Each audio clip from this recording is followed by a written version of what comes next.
இப்போ அபார்ட்மெண்ட்ஸ் கல்ச்சரில் கதவு திறந்த வீட்டுக்கு வெளியே மாட்டாங்க நம்ம ஊரில்.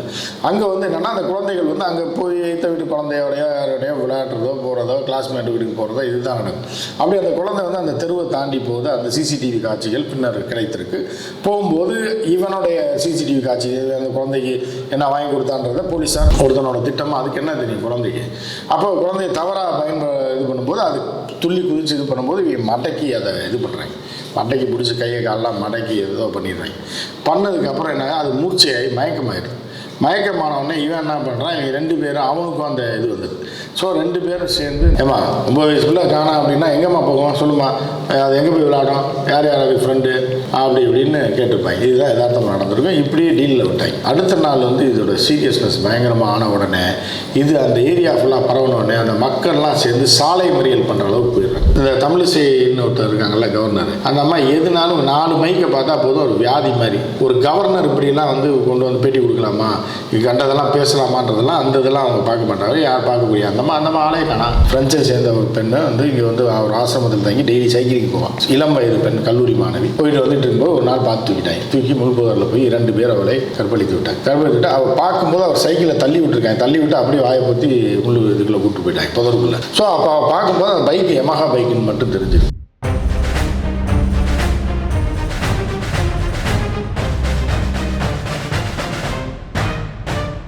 பெட்ரோலுக்ஸ் நெஞ்சங்களுக்கு வணக்கம். நான் உங்கள் கார்த்திக். இன்றைய பொலிட்டிக்கல் பல்ஸ் நிகழ்ச்சியில் நம்மோடு இணைந்திருப்பவர் மூத்த பத்திரிகையாளர் திரு உமாபதி அவர்கள். வணக்கம் சார். வணக்கம். வணக்கம் கார்த்திக். புதுச்சேரியில் நடந்துகிட்ருக்க அந்த விஷயம் தான் இது வந்து பெரும் பேசு பொருளாக இருக்குது. தமிழகம் மட்டுமல்ல, இந்திய அளவில் வந்து மிகப்பெரிய பேசு பொருளாக மாறி இருக்குன்னு சொல்லலாம். கிட்டத்தட்ட ராகுல் காந்தி வரைக்கும் இதுக்கு வந்து ஒரு கண்டனம் தெரிகிற அளவுக்கு பெரிய விஷயமாக மாறி இருக்கு. ஒரு குழந்தை கடத்தப்பட்டு பாலியல் வன்புணர்வு செய்யப்பட்டு கொல்லப்பட்டிருக்கு. இதுதான் சம்பவம். கடந்த 4 நாட்களாக அந்த குழந்தையை தேடிட்டு இருந்தாங்க. அப்புறம் அது ஒரு சாக்கடையிலேருந்து மூட்டையாக எடுத்து பார்த்துருக்காங்க. அது வந்து பெரிய கலவரத்தை புதுச்சேரியில் உண்டு பண்ணியிருக்கு. எல்லாருடைய மனநிலையும் வந்து பாதிச்சிருக்கு அப்படின்னு நம்ம சொல்லலாம். என்ன நடந்தது இந்த விஷயத்தில் அப்படின்றது மிகப்பெரிய கேள்வியாக இருக்குது. ஏன்னா 2 நபர்கள் இதில் வந்து முக்கியமாக குற்றச்சாட்டப்படுறாங்க. ஒருத்தன் வந்து விவேகானந்தன், இன்னொருத்தன் வந்து கருணாஸ் அப்படின்றப்ப ஒருத்தனுக்கு 56 வயசு, இன்னொருத்தனுக்கு 19 வயசு அப்படின்னு சொல்லப்படுது. இதில் 2-3 விஷயங்கள் சொல்லப்படுது சார். ஒன்று வந்து அந்த பொண்ணு ஐஸ்கிரீம் கொடுத்து கூட்டிகிட்டு வந்து இந்த 19 வயசு பையன் வந்து இது பண்ண பார்த்தான். அதை வந்து அந்த ஆள் பார்த்துட்டாரு, அதனால் வந்து இது ஆயிடுச்சு அப்படின்னு சொல்கிறாங்க. இன்னொன்று 2 பேர் சேர்ந்து தான் இதை கூப்பிட்டு வந்தாங்கன்ற மாதிரிலாம் சொல்கிறாங்க. உண்மையில் நடந்தது என்ன? அந்த பொண்ணுக்கு, ஏன்னா இப்போ வந்து பார்த்தீங்கன்னா இணையத்தில் ஃபுல்லாக ஜஸ்டிஸ் ஃபார் ஆர்த்தி அப்படின்னு சொல்லப்படுது. இன்னொரு பக்கம் தமிழிசை நேற்று பார்க்க போயிருக்காங்க, அவங்களையுமே பார்க்க விடலை. மக்கள்லாம் ரொம்ப ஆக்ரோஷமாக இருந்தாங்க. முக்கியமாக சொல்கிறது, அவங்கள எங்ககிட்ட விட்டுருங்க, நாங்கள் பார்த்துக்குறோன்ற அளவுக்கு ரொம்ப ஒரு மனநிலையே வந்து ஒரு வேறு ரகமான மனநிலையிலே தான் இருக்காங்க. உண்மையில் என்ன நடந்தது சார் இது? அதாவது இது வந்து என்னென்னா, அந்த ஏரியா வந்து இப்போ ஏற்கனவே பாண்டிச்சேரி அப்படிங்கிறது வந்து இங்கே சென்னையில் உள்ள மக்களுக்கு எப்படி தெரியும் அப்படின்னா, அது ஒரு இப்போ வெள்ளிக்கிழமை கிளம்பிடுவாங்க, நைட் ரூமை போடுவாங்க, சனிக்கிழமை தங்குவாங்க, இல்லை சனிக்கிழமை போவாங்க, மத்தியானமாக பீச்சில் சுற்றிட்டு நைட்டு ரூமை போட்டு அந்த ஃப்ரெண்ட்ஸு காலனிஸ் இந்த ஏரியாவுக்கு போவாங்க. அது ஒரு இனிமையான ஒரு இடம், அழகான ஒரு இடம், வித்தியாசமான ஒரு இடம். இந்தியாவிலே இப்படி ஒரு அந்த ஸ்ட்ரீட்ஸ் எல்லாம் நீங்கள் பார்க்கவே முடியாது. கோவாவில் கூட இப்படி இருக்காது. ஏன்னா அது டச்சு இந்த பகுதி, இது டச்சு இருக்கா ஃப்ரெண்ட்ஸ் இருக்கா. ஸோ வந்து அந்த மாதிரி பகுதியை நீங்கள் பாண்டிச்சேரி மாதிரி வேறு எங்கேயுமே பார்க்க முடியாது. அந்த பாண்டிச்சேரி தான் சென்னை மக்களுக்கு தெரியும். பாண்டிச்சேரியோட இன்னொரு முகம் இருக்குது. அது என்ன அப்படின்னு பார்த்தீங்க அப்படின்னா, இந்த கொடூரமான ரவுடிகள் தொல்லையும் இந்த மாதிரியான சம்பவங்கள் நடக்கக்கூடிய இதுவும் இருக்குது. இதில் பார்த்தீங்க அப்படின்னா, இந்த குழந்தை விவகாரத்தை நான் டீட்டெயிலாக சொல்கிறதுக்கு முன்னாடி என்னென்னா, ஒரு 7-8 வருஷத்துக்கு முன்னாடி இப்போ வந்து ஒரு வெளிநாட்டு பெண்ணு கணவரோட பைக்கில் போகும்போது நார்த் ஈஸ்டில் வந்து அவர் வந்து ஒரு 7 பேர், அதாவது ஜார்க்கண்டில் வந்து பண்ணிட்டாங்க இந்த மாதிரி அப்படின்னு இந்த காட்டுமிராண்டிகள். இந்த ஜார்க்கண்டில் பார்த்தீங்க அப்படின்னா யார் ஆட்சியில் இருந்தாங்கன்னா முதல்ல பிஜேபி கடந்த வருடத்தில், கடந்த 5 ஆண்டுகள். இப்போ வந்து சிபு சோரன், இது ஹேமந்த் சோரன் இருந்தார், அவரே பிடிச்சி சொல்ல போட்டாங்க. இப்போ அங்கே வந்து என்ன, ஏன் இந்த வடக்கு டெவலப் ஆகலைன்ற காரணம் என்னென்னா, கல்வி அறிவை இவர்கள் மக்களுக்கு கொடுக்கறதில்ல. அப்படி கொடுத்தா அவன் தெளிவாயிரமாக நமக்கு ஓட்டு போட மாட்டான்றதுனால இவர்கள் காலங்காலமாக அவர்களை மதச்சாயம் பூசியே அப்படி வச்சுக்கிட்டு இருக்காங்க.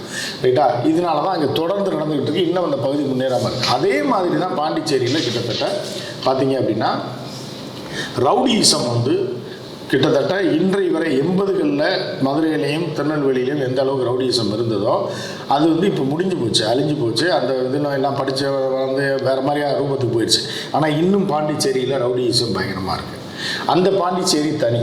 அது வந்து பார்த்தீங்க அப்படின்னா அந்த இப்போ எவ்வளோ அழகாக அந்த தெருக்கள் இருக்கோ அதுக்கு நேர்மாறாக ஒரு கிராமம் மாதிரி தான் இருக்கும் இன்னொரு பகுதி பாண்டிச்சேரி. 80% பாண்டிச்சேரி, ஒரு 20% தான் சிட்டி அந்த அட்மாஸ்ஃபியரில் இருக்கும். அது இந்த ஃப்ரெண்ட்ஸ் பகுதி அப்படின்றது 1% 2% தான் அந்த பகுதி இருக்கும். மீதி பகுதி எல்லாமே வளர்ந்த ஒரு கிராமமாக தான் பாண்டிச்சேரி இருக்கும். அந்த பாண்டிச்சேரி ரூரலில் சென்டர் ஆஃப் கோர் சிட்டி தாண்டி. ஸோ அங்கே வந்து பார்த்தீங்கன்னா தான் இந்த சம்பவம் நடந்திருக்கு. இந்த சம்பவம் நடந்திருக்கு அப்படின்னா கஞ்சா புழக்கம் வேறு அதிகமாகிட்டு பாண்டிச்சேரியில். தமிழ்நாட்டிலே இருக்குது, பாண்டிச்சேரியிலே இருக்குது. ரொம்ப அதிகமாகிட்டு இருக்கு கடந்த 10 வருடங்களாக. ஸோ இப்படி இருக்கும்போது என்ன ஆகுதுன்னா, இவன் இந்த மண்டை ஆலையும் பார்த்தீங்களா, அவனை கருணாஸ்ன்றவன், அவன் முடி வெட்டான், மண்டையும் மூஞ்சியும் பார்த்தாலே அவன் அக்யூஸ் மாதிரி தான் இருக்கான். ஸோ அவன் வந்து என்ன பண்ணுறான்னா கஞ்சா போதைக்கு அடிமையாகிறான். அவனுக்கு 19 வயசு தான் ஆகுது. நல்ல வேலை 18 வயசுக்கு ஒரு வருஷம் கொஞ்சம் முன்னாடி போயிருந்தேன்னா அவன் சிறுவர் சீர்திருத்த பள்ளியிலேருந்து 3 வருஷத்தில் வெளில வந்துடுவான். சரியா? அவன் என்ன பண்ணியிருக்கான்னா, இந்த குழந்தை அவருக்கு ஏற்கனவே அறிமுகமான பக்கத்து தெரு தான். ஏன்னா தெரு போகிற வரப்போ இந்த குழந்தைய வந்து பள்ளிக்கூடத்து போகும்போது ஏதோ வந்து இது பண்ணியிருக்காங்க. இப்போ என்ன பண்ணுறான்னா, அந்த குழந்தைக்கு வந்து அது லீவில் விளையாண்டுட்டு இருந்திருக்கு. அவங்க தெருவில் அங்கே இங்கே போய் நம்மளுக்கு சின்ன பிள்ளைங்க என்ன பண்ணுவோம், அதுகளுக்கு வந்து என்ன ஒரு கிராமத்து குழந்தை, சிட்டியில் இருக்க பிள்ளைன்னா வீட்டில் செல்ஃபோனை கொடுத்து உட்கார வச்சுருவாங்க. இப்போ அபார்ட்மெண்ட்ஸ் கல்ச்சரில் கதவு திறந்து வீட்டுக்கு வெளியே மாட்டாங்க நம்ம ஊரில். அங்கே வந்து என்னென்னா அந்த குழந்தைகள் வந்து அங்கே போய் எய்த்த வீட்டு குழந்தையோடையோ யாரோடையோ விளையாடுறதோ போகிறதோ கிளாஸ்மேட் வீட்டுக்கு போகிறதோ இதுதான் நடக்கும். அப்படி அந்த குழந்தை வந்து அந்த தெருவை தாண்டி போகுது. அந்த சிசிடிவி காட்சிகள் பின்னர் கிடைத்திருக்கு. போகும்போது இவனுடைய சிசிடிவி காட்சி அந்த குழந்தைக்கு என்ன வாங்கி கொடுத்தான்றதை போலீஸார் வெளியிடலை. சரியா? ஐஸ்கிரீமோ ஏதோ சாக்லேட் வாங்கி கொடுத்துருக்கான். வாங்கி கொடுத்து அந்த குழந்தைய வந்து தவறாக இது பண்ணுற வகையில் எங்கே போயிருக்கான்னா, ஒரு அந்த பாலடைந்த ஒரு வீடு மாதிரி இருக்குது, அங்கே போயிருக்கான். அங்கே வந்து ஏற்கனவே ஒரு சைக்கோ நீண்ட நாளாக இருக்கான். நல்ல மனநிலையில் உள்ளதான் அந்த இவன் இன்னொரு விவேகானந்தன் பேர் தான் சார். ரொம்ப அதான் இவனுக்கு விவேகானந்தன், கருணாஸ், கருணை உள்ளம் கொண்டவர் தான் கருணாஸ், கருணாமூர்த்தின்னு. அதே மாதிரி விவேகானந்தர் பேரை வச்சுட்டு இருக்கு அந்த மூதேவி. அந்த மூதேவி அங்கே இருந்திருக்கு. அப்போ வந்து இந்த பாலடைந்த வீட்டுக்குள்ள போனோன்னா அவனும் பார்த்துட்டான். பார்த்துட்ட உடனே என்ன பண்ணுறாங்கன்னா 2 பேரும் சேர்ந்து தவறாக நடக்க பார்க்குறாங்க. அந்த பாப்பாவுக்கு புரிஞ்சிச்சு. ஏன்னா சின்ன குழந்தை 9 வயசு ஆகுறதுக்கு, அதுக்கு இந்த இவங்களோட ஒருத்தனுக்கு 58 வயசு ஆகுது. இவனோட திட்டமும் 19 வயசில் இருக்கக்கூடிய ஒருத்தனோட திட்டமும் அதுக்கு என்ன தெரியும் குழந்தைக்கு. அப்போ குழந்தைய தவறாக இது பண்ணும்போது அது துள்ளி குதிச்சு இது பண்ணும்போது இவங்க மடக்கி அதை இது பண்ணுறாங்க. மடக்கி பிடிச்சி கையை காலெலாம் மடக்கி ஏதோ பண்ணிடுறாங்க. பண்ணதுக்கப்புறம் என்ன, அது மூர்ச்சையாகி மயக்கமாயிடுது. மயக்கமானவுடனே இவன் என்ன பண்ணுறான், இவங்க 2 பேரும் அவனுக்கும் அந்த இது வந்தது. ஸோ 2 பேரும் சேர்ந்து இந்த மாதிரி பண்ணிடுறாங்க, தவறாக பண்ணிடுறாங்க. அது சொல்கிறதுக்கே வந்து ரொம்ப மோசமான விஷயம். ஸோ பண்ணிடுறாங்க. இதுக்குள்ளே இந்த குழந்தை வந்து மயக்கம் போட்டு தான் இருந்ததாக சொல்கிறாங்க, இறக்கலை. அதுக்கப்புறமா என்ன பண்ணியிருக்காங்கன்னா, எல்லாம் முடிஞ்சதுக்கப்புறம் இந்த குழந்தை போய் சொல்லி கொடுத்துருச்சுன்னா நமக்கு ரொம்ப மோசமான விளைவுகளை சந்திக்க வேண்டியது. என்ன பண்ணுறான், அந்த இவன் விவேகானந்தன்றான்ல, அவனோட வேஷ்டி எடுத்து இந்த பாப்பாவை போட்டு மூச்சை பிடிச்சி கொள்கிறாங்க. இதுதான் காவல்துறையில் அவர்கள் கொடுத்துருக்க வாக்குமூலம். சரியா? அவர்களை வந்து கொள்கிறாங்க. அது அவர்கள் முதல் கட்டமாக அப்படி சொல்லியிருக்காங்க. எப்படி கொண்டான்றது காவல்துறை விசாரணையில் தான் தெரியும். அதற்கப்புறம் என்ன பண்ணுறாங்கன்னா, அந்த பாப்பாவை வந்து கையை காலெலாம் கட்டி அந்த வேஷ்டியில் போட்டு கட்டி என்ன பண்ணுறதுன்னு தெரில. ஏன்னா இவங்க வந்து பிளான்டு கிரிமினல்லாம் கிடையாது. இவங்க வந்து என்னென்னா திடீர்னு ஒரு திட்டத்தை போட்டு பண்ணக்கூடியவர்கள் வந்து அவனே மாட்டிக்குவான். அப்போ இங்கே என்ன நம்ம சொல்ல வரோம் அப்படின்னா, காவல்துறையோட நடவடிக்கை கடுமையாக இருக்கும். இந்த மாதிரி செஞ்சால் நம்ம வாழ்க்கையை முடிஞ்சு போச்சு, நம்மளை கொன்றுவாங்க, நமக்கு தண்டனை கடுமையாக இருக்கும், நம்ம அதோட நம்ம வாழ்க்கை முடிஞ்சிருச்சுன்ற பயத்தை இவர்களுக்கு ஏற்படுத்தி இருக்க வேண்டும். அதை ஏற்படுத்தாதனால வந்த விளைவு தான் இது. சரியா? அப்போ என்ன பண்ணாங்கன்னா, கட்டி கொண்டு போய் என்ன செய்யறதுன்னு தெரியாமல் இருக்காங்க. இப்படி இருக்கும்போது என்ன ஆகுது அப்படின்னா, அந்த குழந்தை தேடப்படுது. தாய் தேடுவாங்கல்ல, என்ன இதடா மத்தியானம் போனது காணா, சாயந்தரம் போனது காணா தேடுறாங்க. நைட்டு ஃபுல்லாக தேடுறாங்க. எங்கேயுமே எந்த துப்பும் கிடைக்கல. அவர்கள் தெருவில் தேடுறாங்க, பீரோவில் தேடுறாங்க, வீட்டுக்கு பின்னாடி தேடுறாங்க, சாக்கடை பக்கம் எல்லா பக்கமும் தேடுறாங்க. ஒன்றுமே வந்து அவர்களுக்கு எந்த இதுவுமே கிடைக்கல. இந்த குழந்தை என்ன போச்சு, யாராவது கடத்திட்டு போயிட்டாங்களோ அப்படின்ற மாதிரியான விஷயம் வருது. அப்புறம் அடுத்த நாள் என்ன பண்ணுறாங்க, காவல்துறையில் போய் கம்ப்ளைண்ட் கொடுக்குறாங்க. கம்ப்ளைண்ட் கொடுத்தா அதை வந்து விரைவாக அவர்கள் எடுத்தார்களா என்னன்ற தெரியல. 3வது நாள் ஆயிடுது. 3வது நாள் காவல்துறை வந்து தீவிரமாக அதாவது நீங்கள் காவல்துறையில் போனீங்கன்னா முதல்ல இந்த மாதிரி கொடூர சம்பவம் நடந்திருக்குமான்றதை பார்க்க மாட்டாங்க. இப்போ பிள்ளைய காணனா சரி எழுதி கொடுமா, நீ பல படங்களில் பார்த்துப்பீங்க, கம்ப்ளைண்ட் எழுதி கொடுமா, எங்கம்மா போச்சு, ஏமா குழந்தைய விட்டு நீ என்னம்மா பண்ணிட்டு இருந்த, ஏமா 9 வயசு பிள்ளை காணா அப்படின்னா எங்கம்மா போகும் சொல்லுமா, அது எங்கே போய் விளையாடும், யார் யார் ஃப்ரெண்டு அப்படி இப்படின்னு கேட்டிருப்பாங்க. இதுதான் யதார்த்தம் நடந்திருக்கும். இப்படியே டீலில் விட்டாங்க. அடுத்த நாள் வந்து இதோட சீரியஸ்னஸ் பயங்கரமாக ஆன உடனே இது அந்த ஏரியா ஃபுல்லாக பரவன உடனே அந்த மக்கள்லாம் சேர்ந்து சாலை மறியல் பண்ணுற அளவுக்கு போயிடுறாங்க. சாலை மறியல் பண்ணோன்னே இந்த மாதிரி குழந்தைய இந்த மாதிரி காணா இந்த மாதிரி பண்ணிட்டாங்க அப்படிங்கும்போது காவல்துறை அப்போ தான் சுதாரித்து சிசிடிவி ஃபுட்டேஜ்லாம் தேடும்போது இந்த குழந்தை இந்த ஏரியாவில் தான் இருக்குதுன்னு சொல்லி அவளுக்கு தெரியுது. காவல்துறை ஒரு பக்கம் தேடுது, சிசிடிவி ஃபுட்டேஜ் எங்கெங்கே இருக்குது அப்படின்னு சொல்லி இது பண்ணுறாங்க. அதை போட்டு பார்க்குறாங்க. பார்க்கும்போது ஒரு சிசிடிவி ஃபுட்டேஜில் ஒரு தெரு முக்கு வரைக்கும் வருது, அதோட கட்டு அந்த கேமராவில் இப்படி இருக்குது, அந்த பாப்பா அப்படி நடந்து கிராஸ் பண்ணுறா, அதோட முடிஞ்சு போச்சு. அப்புறம் வேறு ஏன்னா அது வந்து ரூரல் கிராமம் பண்ணி அந்த வீடியோ பார்த்தீங்கன்னா தெரியும், கிராமம் மாதிரியான ஒரு பகுதி. அங்கேயாவது சிசிடிவி வச்சுருக்க போகிறான், வீட்டில் டிவியே வச்சுருக்க மாட்டான். அப்போ அப்படி இருக்கும்போது அடுத்த தெருவில் பார்க்கும்போது அங்கே கிராஸ் பண்ணுறது கொஞ்சம் கிடச்ச உடனே பிடிச்சிட்டாங்க. அந்த தெருவில் இது பண்ணுறாங்க. பண்ணால் இந்த கஞ்சா குடிக்கிறான இவன் கருணாஸ் இந்த நாய் அங்கே சுற்றிட்டு இருந்திருக்கு. ஸோ போலீஸ் பக்கம் முடிச்சோடனே அவனை கூப்பிட்டு இது பண்ணும்போது தெரிலன்றான். இயற்கை யதார்த்தத்துக்கு மாறாக பேசுகிறவனே அவனை தூக்கி அவனை கவனித்ததில் அவன் எல்லாத்தையும் சொல்லிட்டான். இந்த மாதிரி நான் இந்த இன்னொரு நாய் வந்து அங்கே வீட்டில் படுத்துருக்கு. அதுக்கு குடும்பம் பிள்ளை குட்டிலாம் கிடையாது. அந்த பாலடைஞ்ச வீட்லேயே அங்கே படுத்துருக்கும் போல் ஆசாரி வேலை பார்த்துட்டு இருக்கும் போல. ஸோ அதையும் தூக்கிட்டாங்க. தூக்குனா உண்மையை பூரா சொல்லிட்டாங்க. இந்த மாதிரி நாங்கள் இதுதான் பண்ணோம், இது பண்ணோம் அப்படின்னோடனே இது ஒரு பேரலால் நடந்துட்டு இருக்கும்போது இந்த தகவல் மக்களுக்கு, பாண்டிச்சேரி மக்களுக்கு பரவுது.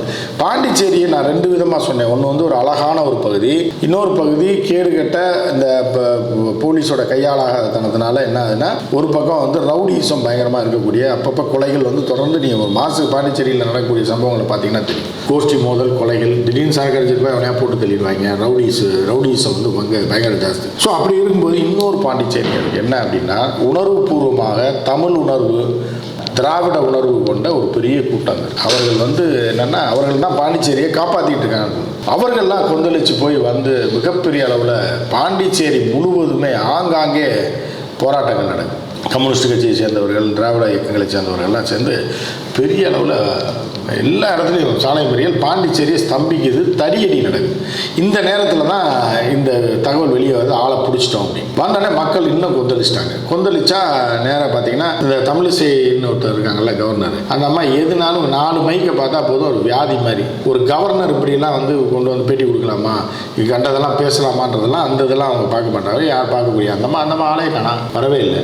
அதுக்கப்புறம் பெரிய போராட்டம். அதுக்கப்புறம் முதலமைச்சர் ரங்கசாமி போய் பார்த்துருக்காங்க. அவர் ஆஃபீஸில் வந்து பார்த்துட்டு நாங்கள் நடவடிக்கை எடுப்போம், அது பண்ணுவோம், இதை பண்ணுவோம்னு சொல்லியிருக்காரு. சரி, அங்கேருந்து வந்துட்டாங்க. ஸோ வந்ததுக்கு அப்புறமா எல்லாம் முடிஞ்சதுக்கப்புறம் தமிழிசையை போய் பார்க்க போனால் விடுவாங்களா? நீ இது சாக்கடை காரில் போகிறது அப்படியே நிறுத்துறது, மக்களை பார்க்குறது, இந்த பில்டப் பீலா இதெல்லாம் பண்ண தெரியுது.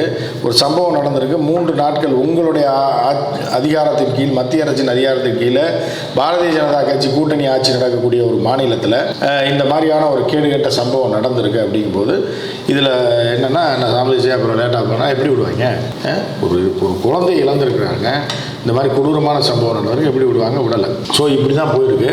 இதில் ஒரு பெரிய பாடம் என்ன அப்படின்னா, நீங்கள் பாரதிய ஜனதா கட்சி உள்ளே வந்ததுன்னா என்னென்னலாம் நடக்கும் அப்படின்றது இது ஒரு உதாரணமாக நம்ம பார்க்கலாம். ஏற்கனவே நீங்கள் மணிப்பூரில் என்ன நடந்துகிட்டு இருக்குன்னு எல்லாத்துக்கும் தெரியும். டபுள் இன்ஜின் ஆச்சு, மேலேயும் டபுள் இன்ஜின்னு, கீழேயும் டபுள் இன்ஜின் மாதிரி போட்டு 2 இன்ஜினை வச்சு ஓட்டி பல மக்களை தண்டவாளத்தில் போட்டு கொண்டு விட்டாங்க. சரியா, பல பேர் செத்து போயிட்டால், துப்பாக்கி தூக்கிட்டு போயிட்டால். இந்த மாதிரி ஒரு கேவலம் எந்த நாட்டிலையும் நடந்தது. நீங்கள் சில போர் நடக்கக்கூடிய நாடுகளை விடுங்க, நம்ம இந்திய கலாச்சார பாரம்பரியத்தைப்படி பார்த்தீங்க அப்படின்னா இப்படி ஒரு ஆட்சி, இவ்வளோ மோசமான ஆட்சி மணிப்பூரில் பார்த்தீங்க. அது தூரத்தில் எங்கேயோ நடக்குதுன்னு நம்ம மக்கள்லாம் பார்த்துருந்தா, இன்றைக்கி உங்கள் வீட்டில் நடந்துச்சா? பாண்டிச்சேரியில் தமிழர்கள் பகுதியில் நடந்துச்சா? இவர்கள் உள்ளே நுழைஞ்சாலே இவர்கள் மத ரீதியான அரசியலை தவிர மக்களுக்கான அரசியலை கொண்டு வர மாட்டாங்க. மக்களுக்கான பிரச்சனை இவர்களுக்கு தெரிய போகிறதில்லை, புரிய போகிறதில்லை அப்படின்னு தான் நம்ம இதை பார்க்கலாம். இன்னொரு பக்கம் இந்த கஞ்சா, இதுதான் மிக முக்கியமான பிரச்சனைக்கு காரணமே இந்த கஞ்சா போதை பழக்கம். இதை கட்டுப்படுவதற்கு என்னதான் சார் வழி இருக்குது? ஏன்னா இது இங்கேன்னு கிடையாது, பாண்டிச்சேரியும் கிடையாது, தமிழ்நாட்டில் எங்கே பார்த்தாலுமே இப்போ அந்த புழக்கம்ன்றது ரொம்ப அதிகமாக இருக்குது. இப்போ அதனால் வந்து ஒரு குழந்தையின் உயிர் வந்து பறி போயிருக்கு, அதுவும் மோசமான காரியத்தால் வந்து பறி போயிருக்கு. அப்படின்ற போது கட்டுப்படுத்துறதுக்கான வழி என்ன? அதாவது பாண்டிச்சேரியில் நீங்கள் சரக்கு தான் பாண்டிச்சேரியில் ஃபேமஸ், எல்லாருக்குமே தெரியும். இவ்வளோ கம்மியான ரேட்டு, விதவிதமான சரக்கு, நீங்கள் பிராந்தி எடுத்தாலும் சரி, விஸ்கி எடுத்தாலும் நீங்கள் இந்த நாட்டிலே எங்கேயெல்லாம் கிடைக்காத சரக்குலாம் கிடைக்கும். ரேட்டு ரொம்ப கம்மியாக இருக்கும். 12 ரூபா 15 ரூபாய்க்கெல்லாம் ஒரு 20 ரூபா 25 ரூபாய்க்கெல்லாம் வந்து சின்ன பாட்டில் இருக்குது. அப்படிப்பட்ட மாநிலம் எப்போ வேணாலும் எங்கே வேணாலும் குடிச்சிக்கலாம். சாராயம் வேறு இருக்குது. அப்படி இருந்தும் காவல்துறை ஏன் வந்து பாண்டிச்சேரியில் இந்த கஞ்சா விற்பவர்களை கொடூரமாக அடக்கலை அப்படின்னு ஒரு கேள்வி இருக்குது. நீங்கள் தான் இருக்குது, அரசுக்கு வருவாய் வருது, நீங்கள் கடையை தெருவுக்கு 4 கடையை திறந்து வச்சுருக்கீங்க காலங்காலமாக. நீங்கள் இன்றைக்கி திறக்கலை, அது 25 30 வருஷமாக 40 வருஷமாக அது அப்படி தான் இருக்குது. ஏன்னா அது வந்து இந்த இப்போ ஆட்சியாளர்களை குறை சொல்ல முடியாது. அது காலங்காலமாக அது ஒரு கலாச்சாரம் ஆயிடுச்சு. பாண்டிச்சேரி அப்படின்னாலே சரக்கு தான் மெயின் அப்படின்ற மாதிரியான ஒன்று ஆயிடுச்சு. ஸோ அப்படி இருக்கும்போது காவல்துறை என்ன செய்து கொண்டிருக்கிறதுன்னு ஒரு கேள்வி இருக்குல்ல. இவ்வளோ தூரம் எல்லாம் திறந்து வச்சுருக்கீங்கல்ல, இது ஏன் இந்த இலவை விற்க விடுறீங்க? கஞ்சா வியாபாரிக்கும் உங்களுக்கு என்ன மாமூல் தரானா, என்ன தரான்? எதுக்காக கஞ்சா, அதாவது ஆறாக ஓடுது, சாராயம் ஆறாக ஓடுது, அது மாதிரி கஞ்சா காடாக இருக்கும். எங்கே பார்த்தாலும் இப்போ வந்து தமிழ்நாட்டிலே அதே கதி தான். தமிழ்நாட்டில் இன்றைக்கி இல்லை, அது எங்கே எப்போ நுழைஞ்சிது அப்படின்னா ஜெயலலிதா வந்து ஸ்ட்ராங்காக இருந்த வரைக்கும். இப்போ நீங்கள் ஜெயலலிதா கலைஞர் இருக்கும்போது வந்து காவல்துறை வந்து ஒரு பெரிய கட்டுப்பாட்டில் இருக்கும், ஒரு மிகப்பெரிய தலைவர்கள், அவர்களுக்கு அனுபவம் வாய்ந்தவர்கள். அதே மாதிரி ஜெயலலிதா காலத்தில் காவல்துறை மிக கட்டுப்பாடாக இருந்துகிட்டு இருக்கும்போது ஜெயலலிதா எப்போ ஜெயிலுக்கு போகிறாங்களோ, ஜெயலலிதா போனதுக்கப்புறம் ஒரு டுபாக்கூர் ஆட்சி இங்கே உள்ள முதலமைச்சர் என்ன எந்தவித நாலேஜ் இல்லாமல் அப்படி இருக்கும்போது என்ன ஆகுதுன்னா, இந்த தீய சக்திகள் ஃபுல்லாக தமிழ்நாட்டுக்குள்ளே மெல்ல வர ஆரம்பிச்சிடும். அது கஞ்சா விற்கிறேன், ப்ரௌன் சுகர் இருக்குது, இதுக்கெல்லாம் அடித்தளம் எப்போ நடந்ததுன்னா ஜெயலலிதா ஜெயிலுக்கு போனப்போ. இங்கே தமிழ்நாட்டில் சட்டம் ஒழுங்கு ஒரு இதே இல்லை, ஜெயலலிதா கட்டுப்பாட்டில் இல்லை, சசிகலாவும் இல்லை. இப்போ சசிகலா சப்போஸ் வெளியில் இருந்தால் கூட பின்னாடி இருந்து எதோ கேட்கலாம். 2 பேரும் இல்லைங்கும் போது இவர்கள் ஆட்சியை காப்பாற்றிக் கொள்வதற்காக ஒரு டம்மியாக OPS முதலமைச்சராக இருந்த காலகட்டத்தில் அழகாக உள்ள நுழைஞ்சினாங்க. போலீஸும் வந்து ஒரு தன்னுடைய தலைவனை இழந்த கதையில் இருக்குது, டம்மி பீஸாக. அப்போ என்னென்னா பெருசாக அவரவரில் பணத்தை சுருட்ட ஆரம்பிச்சாங்க. ஜெயலலிதா ஜெயிலில் இருக்கும்போது அந்த ஆட்சி காலகட்டத்தில் நிறைய அந்த குட்கா உள்ள வந்தது. அப்போ தான் பெரிய அளவில் இப்போனா குட்கா உள்ளது உங்களுக்கு தெரியும். ஆமாம், ஏன்னா இன்னும் அவர்கள் மீது அதிமுக நண்பர்கள் வழக்கு குட்கா தாறுமாறாக அந்த கன்ஸுன்னு ஒன்று எல்லாமே கொஞ்சம் தெரியாமல் விட்டுட்டு இருந்தாலும் உள்ள கோடிக்கணக்கில் இன்வெஸ்ட் பண்ணாங்க. அதே மாதிரி கஞ்சாவை வந்து ஆந்திராவிலேருந்து கொண்டு வந்து குவிக்க ஆரம்பிச்சிட்டாங்க இந்த சென்னையில். அப்போ அது அப்படியே வந்து விற்கப்பட்டு மாணவர்களுக்கு அந்த பழக்கம் 1 வருஷம் அடிச்சிட்டானா முடிஞ்சு போச்சுங்க அவன். ஆமாம், நீங்கள் வந்து சில தனியார் கல்லூரிகள் வளாகங்களுக்கு பூராமே கஞ்சா விற்க ஆரம்பிச்சிட்டாங்க. அந்த பீரியடில் விற்க ஆரம்பிச்சு பழக்கமானவொடனே அதை வந்து இப்போ நீங்கள் என்னதான் நீங்கள் தடுத்தீங்கனாலும் 50% தான் கட்டுப்படுத்த முடிஞ்சிருக்கு இப்போ வரைக்கும். ஆனால் தமிழக போலீஸ் இன்னும் வந்து தீவிரம் காட்டி நீ சாரா வந்து பிராந்தி விஸ்கின்றதை தாண்டி கஞ்சாவை வந்து இன்னும் இரும்பு கரம் கொண்டு இப்போ கொஞ்சம் கட்டுப்படுத்தி வச்சுருக்காங்க. கஞ்சானாலும் நிறைய பிரச்சனைகள் தமிழ்நாட்டில் இருந்துச்சு, இப்போ கொஞ்சம் கொஞ்சமாக கட்டுப்படுத்திகிட்டே இருக்காங்க, அதில் மாற்று கருத்து இல்லை. ஆனால் ஒட்டு மொத்தமாக நசுக்கி இதோட சென்டர் எங்கே இருக்குன்னு பார்த்து அதை உடனடியாக செய்யலைன்னா தமிழ்நாட்டிலையும் இதே போல் பேராபத்துகள் வர்றதுக்கான வாய்ப்பு இருக்குது. ஏன்னா உள்ளே நுழைஞ்சிட்டாங்க 8 வருஷத்துக்கு முன்னாடி நுழைஞ்சு அவங்க கால் ஊண்டிட்டாங்க. இப்போ அந்த காலை வெட்டிகிட்டு இருக்காங்க அவங்க. இருந்தாலும் ஒட்டு மொத்தமாக அதை தூக்கி போடலைன்னா இந்த மாதிரி சம்பவங்கள் தமிழ்நாட்டிலையும் பாண்டிச்சேரியிலையும் தொடரும். ஏன்னா தமிழ்நாடு பாண்டிச்சேரியில் கஞ்சான்றதெல்லாம் ஒரு 80கள் 70களில் பார்த்தீங்கன்னா கஞ்சா குடிக்கினா அவனை யாருமே சேர்க்கவே மாட்டாங்க. அந்த சமூகமே அப்படி இருந்துச்சு, ஐயோ கஞ்சா குடிப்பாங்க அப்படின்ற மாதிரி இருந்ததுனால அது வந்து சில ரொம்ப படிப்பறிவு இல்லாத ரொம்ப கூலி தொழிலாளிகளை ரொம்ப மோசமான நிலைமையில் இருக்கவன் தான் கஞ்சா குடிப்பான். இப்போ வந்து நல்லா படித்த MBA முடித்தவர்கள் கஞ்சா குடிக்கிறதுக்கு ஒரு பழக்கமாக அது மாறிட்டு வருது. சரியா? சிகரெட் பழக்கம் குறைஞ்சிட்டே வருது. சிகரெட் குடிப்ப நீங்கள் பார்த்தீங்கன்னா ரொம்ப குறைஞ்சிருச்சு எனக்கு தெரிஞ்சு. நீங்கள் வந்து 80கள் 90களுக்கு அப்போ 90கள் 2000லாம் பார்த்தீங்கன்னா யாரை பார்த்தாலும் இளைஞர்கள் தம் அடிச்சுட்டு தான் சொல்லிட்டு இருப்பான். ஏன்னா எங்கள் காலங்களில் நாங்கள் அதுதான் அப்படி தான் பழகிட்டோம் தம் அடிக்கிறதுக்கு.